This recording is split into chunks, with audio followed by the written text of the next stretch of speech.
പക്ഷിപ്പനി സ്ഥിരീകരിച്ച കോട്ടയം പായിപ്പാട് എട്ടിയാഗിരി പാടശേഖരത്തിൽ താറാവുകളെ കൊന്നുതുടങ്ങി. 1 കിലോമീറ്റർ ചുറ്റളവിലുള്ള പക്ഷികളെയാണ് കൊന്നൊടുക്കുന്നത്. മൃഗസംരക്ഷണ വകുപ്പിന്റെ ദൌത്യസംഘത്തിന്റെ നേതൃത്വത്തിലാണ് കള്ളി.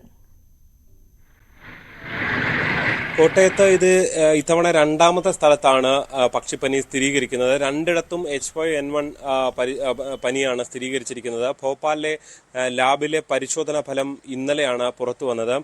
കഴിഞ്ഞ ഒരാഴ്ചയായി തന്നെ ഈ പായിപ്പാട് ഈ 1-ാം വാർഡിലെ ഈ പാടത്തെ താറാവുകൾ ചത്തൊടുങ്ങുന്നുണ്ടായിരുന്നു. അന്ന് തന്നെ പക്ഷിപ്പനി എന്ന സംശയമുണ്ടായിരുന്നു. അവിടെ നിയന്ത്രണങ്ങളും കൊണ്ടുവന്നിരുന്നു.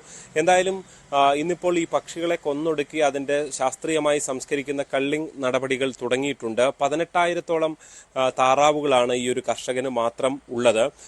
ഈ ഒരു കർഷകനെ സംബന്ധിച്ച് കഴിഞ്ഞ ഏതാണ്ട് 5 മാസമായി വളർത്തുന്ന താറാവുകളാണ് ഈ പക്ഷിപ്പനി ബാധിച്ച ഈ മുഴുവൻ താറാവുകളും. ഈ 1 കിലോമീറ്റർ പരിധിയിലാണ് ഇപ്പോൾ ഈ കള്ളിംഗ് പ്രവർത്തനം നടന്നുകൊണ്ടിരിക്കുന്നത്. അവിടെയുള്ള മുഴുവൻ പക്ഷികളെയും കൊന്നൊടുക്കും. മാത്രമല്ല ഇവിടെയുള്ള കോഴികൾ അടക്കമുള്ളവയുടെ മുട്ട, താറാവിൻ്റെയൊക്കെ മുട്ട വിൽക്കരുത് എന്നുള്ള കർശന നിർദ്ദേശവുമുണ്ട്. ഈ നിയന്ത്രണങ്ങൾ, ഈ ഇറച്ചി വിൽപ്പന അടക്കമുള്ള നിയന്ത്രണങ്ങൾ തൊട്ടടുത്തുള്ള പഞ്ചായത്തുകളിലുമുണ്ട്. അതായത് 10 കിലോമീറ്റർ പരിധിയിലുണ്ട്.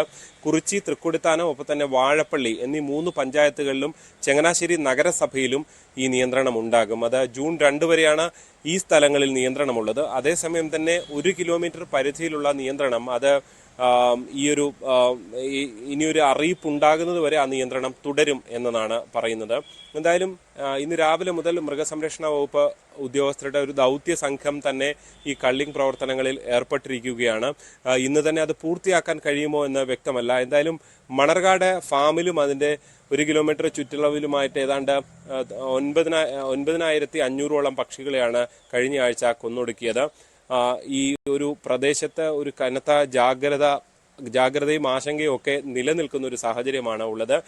പക്ഷേ കഴിഞ്ഞ കുറെ വർഷങ്ങളായി പക്ഷിപ്പനി വരാറുണ്ട്. അതിനെയൊക്കെ കള്ളിങ്ങിലൂടെ കൃത്യമായി നിയന്ത്രണ വിധേയമാക്കാൻ ജില്ലാ ഭരണകൂടത്തിനും മൃഗസംരക്ഷണ വകുപ്പിനും കഴിയാറുണ്ട്. എന്തായാലും ഇന്നും ഈ ഒരു പ്രദേശത്തും വളരെ ഊർജിതമായി തന്നെ ഈ സംസ്കരണ പ്രവർത്തനങ്ങൾ തുടരുകയാണ്.